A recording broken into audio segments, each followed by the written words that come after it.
Welcome to the Lead Pedal Podcast with your host, Bruce Outridge, where he talks all things trucking. Now let's get rolling. Hey, how's everybody doing today? Welcome to another edition of the Lead Pedal Podcast. I'm your host, Bruce Outridge. Today we're going to be talking about some of the hot stories going on in the industry. Yes, you've seen them before. Anyway, we're going to let you know all about them. Right after I tell you a little bit about Bison Transport. That's right. Bison's got their Right to Decide program. This thing is very, very cool. If you want to have control of when it's time for you to rest and when you need to move on, those kind of things. That's what they do. They have this right to decide. All you do is call in. You say, I'm taking a break for whatever reason, whether it be weather, illness, whatever, and you let them know. That's why their drivers are getting their safety bonuses, because they have the control to stop when they need to. So check out bisondriving.com if you want to work for a company like that, and tell them that we sent you. All right. So we've got lots of stuff going on in the news, and we'll get to it right after this.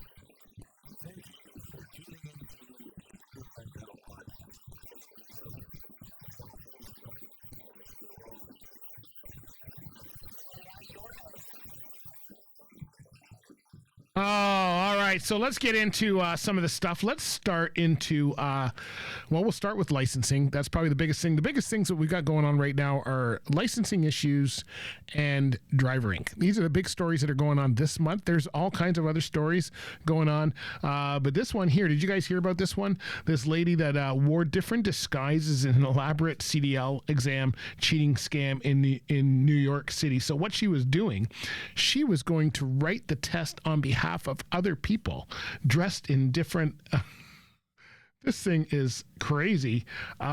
So she was the sister of one of the employees, sister of one of the DMV employees, and wore disguises and impersonated applicants to take computerized CDL exams for others. Oh, wow. 33 years old, and she's been charged with a number of things, from impairing the integrity of the government, corrupting the government. I'm not sure if these are things only she should be doing there, tampering with public records, falsifying business records, and falsifying. So CDL permit applications were for a number of people, and this is maybe why we have accidents on the road. The people who are driving aren't even actually taking the test. If you can't take the test, you should not be behind the wheel. That's the way it works. So that's just one of them. And then, of course, in Ontario here, we've got the Ontario government is planning to target driver's license fraud by tightening eligibility requirements. I believe in this one. We've been saying in the industry that this should be a kind of a stepping stone. The way, we used to do it naturally back in the 70s. You had your straight truck license for a couple of years, then you went local with a truck, and then you went highway with a truck. Like, you didn't just go from one to the other. And so they're saying that they're looking at this came from Truck News, having it where they add a mandatory minimum waiting period between obtaining Class G and Class A driver's license. So you can't just come in, get your Class G, and then go out the next week and get your Class A. I am all for that, for sure. That is one of the big problems that we're having in the industry, is the fraud, which I didn't realize there was so much of it. But yeah, there is, my friends. There is a lot of fraud. So big thank you. So that's what's going on as far as those go. And I before we get off the licensing, this one maybe isn't really licensing, but a big shout out to my friend John DeGroot. Saw him up at the PTAC conference in Calgary not too long ago, and he put out an interesting post. He was talking about 2005, the difference in trucking, the real cost between 2005 and 2025. Now, John is, right now, he's a senior safety and compliance manager, but he was a driver and owner-operator, all that stuff. So he's been around the industry for a long, long time.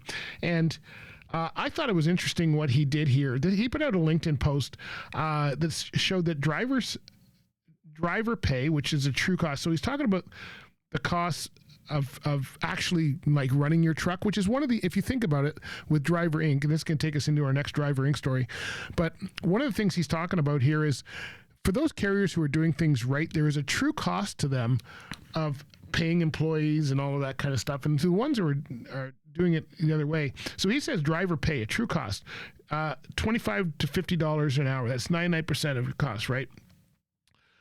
Fuel diesel has gone from 76 cents back in 2005 to $1.74 a liter.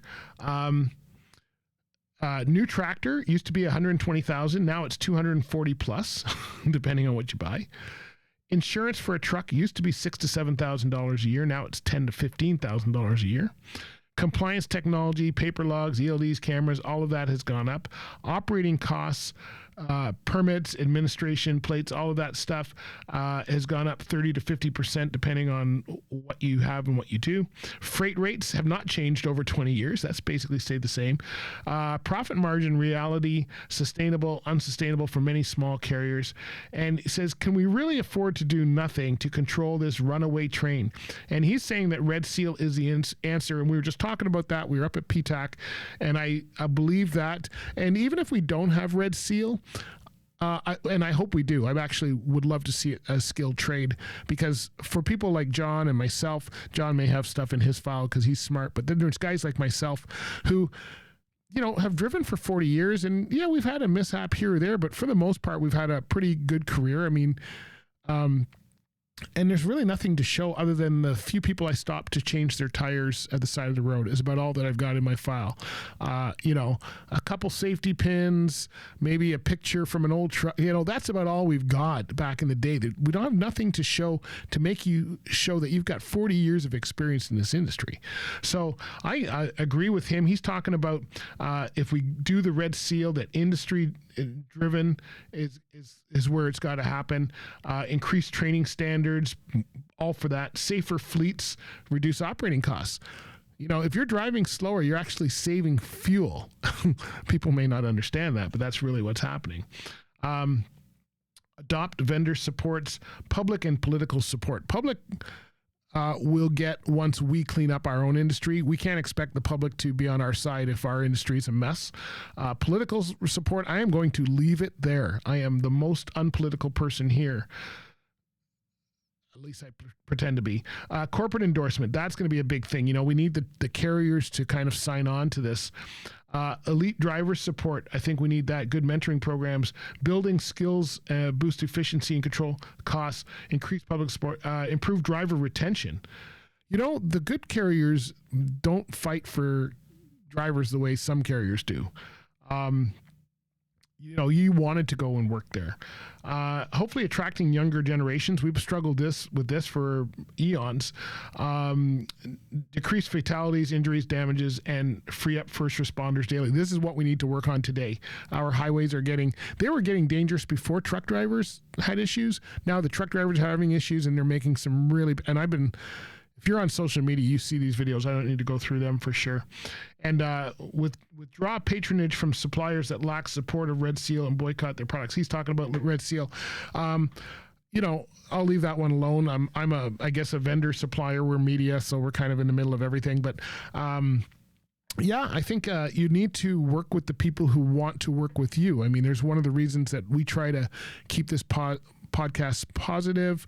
I know there's crash videos out there. I'm not blind. I know that not all drivers do. I talk to drivers almost daily. I understand what's going on.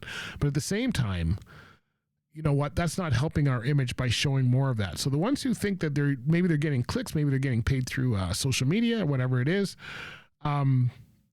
hey, if that's how you have to do it for your life, but you don't think that you're helping the industry, and don't think you're helping your own brand.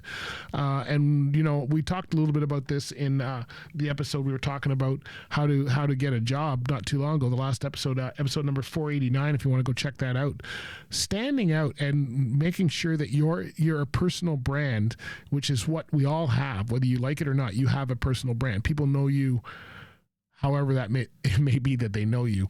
And that is not always cool. So you want to make sure you've got that personal brand and that you're doing things the way you want to be doing. All right, well, let's get into Driver Inc. right after I tell you a little bit about Compliance Mentors. Compliance Mentors, they came on with us in September. If you're looking to get your fleet working properly, saving lives, being compliant and lowering your operation costs, then check out Compliance Mentors. They have offices all across the country, and if you've listened to the interview I did with Gitu Mahajan, who is one of the partners in Compliance Mentors, she's not there just to make sure you're compliant. She's there because her father was actually killed by a truck driver. She has a deeper passion than most people on doing this. So check out Compliance Mentors at compliancementors.com and get an audit done, know where to start, and then they can help you improve.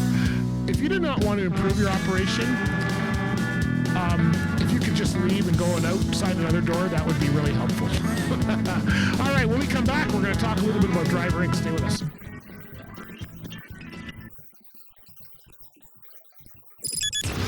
By far my favorite station. You're the best. Oh, yeah. I love you guys.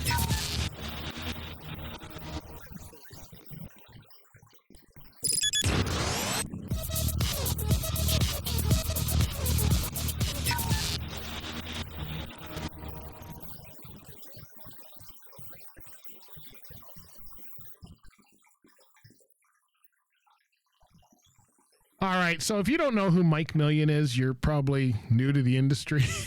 Mike's been around for a long time. He's the president of the Private Motor Truck Council, PMTC as they're known, and he shared one from Truck News about the federal budget promising to lift T4As in a bid to stamp out Driver Inc. We've been talking about Driver Inc. for a long time, that it's a real problem in the industry, and a lot of us are mad just because of taxes. If you listen to that episode I did from PTAC with Mike Million about him talking about taxes and Driver Inc., it was a really big problem. And, they're going after the people to worry about, did you have a steak with your dinner or whatever? And meanwhile, these guys aren't even paying taxes and they're getting away free. But it wasn't even the taxes that were the biggest problem. That's maybe the biggest burn. The biggest problem is that if you're not operating properly to begin with, then you're probably not doing things like improving your safety record, maintaining your trucks, paying your drivers, paying your taxes. They all go together in some way, right? Somebody who's trying to do things right will be doing all those things. Somebody who's not trying to do things right will not care about the other stuff either. And that's kind of where we are in the industry. And so combating Driver Inc., and it's a lot bigger problem than I think most people think. They've made this misclassification. I can tell you, friends, I was just in a recent Fleet Safety Council seminar not too long ago, and there was a lot of conversation about if owner-operators that are leased on are actually employees or not. So there's more to this misclassification coming down the pike. Driver Inc. is the biggest issue we have with it, but then it's going to flow through the others. I see this in this industry changing drastically over the next year or two. Part of it is just the economy and the way things are going, and another way is the way that the industry is going, and some of us are trying to save it. I've had a good record I've had a good workplace thing in the industry. I've had work for good companies, had good trucks, all that kind of stuff, been paid well. I don't want to see it just kind of dissolve, but that's where it's going. So that's what the government is doing. Again, the misclassifications from the government talking about this. They're talking about it. They seem to be a little more active. Not sure how that's going to work. I think there's enough people yelling and enough of the big people yelling that this is going to be a real thing. We need to do a lot to do Driver Inc., training, road safety, and licensing. These are all kind of together, and Driver Inc. is kind of at the handle of it right there for sure. The government's response to Driver Inc. right now, which is, and for those of you who may not be familiar with Driver Inc. or the misclassification issue that's going on, for the most part, the ones we're kind of focused on are these drivers who go to a company, they get hired on as an employed driver, then they are told that they should become incorporated. So they, for $500, you do the form, you become incorporated, and now you're operating like if you're your own business. The problem is with that, you're actually, the control is through the company, so you are not independent. You drive their truck, you go where they say, they pay you. All they're doing is skipping skipping paying their taxes, and you are skipping paying your taxes. And at the end of the day, you have no write-offs. And then when something happens, they say, sorry, you don't get paid because you're independent. We don't have to pay you. And that's what's been happening in the industry. So Rick Morgan had some things to say about this too, that finally we're getting some action on this. It's to do with fraudulent inspections. We're seeing people moving their company from one jurisdiction to another, licensing fraud, labor exploitation. All of this is under Driver Inc., and this is why it's got to be. And basically what it's doing for the other carriers, it's they're bidding lower, they're getting the freight, and the carriers who are actually doing things right are starving. And this is happening in both the training sectors and the carrier factors as well. So this is one of the things that are big time on the list, and we're hearing a lot of conversations about it for sure. So I just brought that up in some of the stuff that we were talking about. Let's see, where was I? Just lost where I was. So anyway, we'll leave that alone. That's the way this show goes sometimes. Sometimes you just gotta. Anyway, those. So the government is responding to it. The carriers and everybody is responding to it. If you are looking for a job right now, do not go to a company and say, "Do you do Driver Inc.?" If you do, or incorporated is the way that they're saying it. Drivers are going in and say, do you hire incorporated drivers? If so, I can tell you, for the people who are operating above board, the answer is no. And if you were a driver doing that, you are shooting yourself in the foot for a long time. So a lot of this is tied to immigration too. That's a whole nother topic in there. So those are our main topics today, is the licensing and the Driver Inc. misclassification, which is really a problem. For those of you that are doing things correctly and actually nobody wants to pay their taxes, but are trying to do things properly, I got a place to help you. RS 2000 Tax Services. You know what? Go there. And they specialize in trucking and farming. They can help you as a truck driver to get your taxes in order, get things happening the way they should be, and so that you're not falling into this misclassification Driver Inc. crap, and make sure you're doing things properly. If you think that you're in business and you do not have more than one customer, you are not in business, my friends. And you know what? There's a lot of lease owner-operators that are going to fall into this. I'm not sure how that's going to shake out, but that's not my job to shake it out. My job is to just kind of bring you up to date on it. So anyways, subscribe to the podcast, however you're doing that, to make sure that you're getting the latest information. We're all business and careers here on the Lead Pedal Podcast. And stay away from Driver Inc. It's getting worse. We're seeing more targeted inspections. We're seeing more CRA involvement. And you want to make sure you're in charge of that. All right, get on with it. Let's get this industry back to where it should be. Hey, subscribe on whatever platform you listen to us on, and we will talk to you later. Bye for now. This has been another episode of the Lead Pedal Podcast. For more information or to subscribe to the podcast, visit theleadpedalpodcast.com and be sure to follow the podcast on Facebook and Twitter.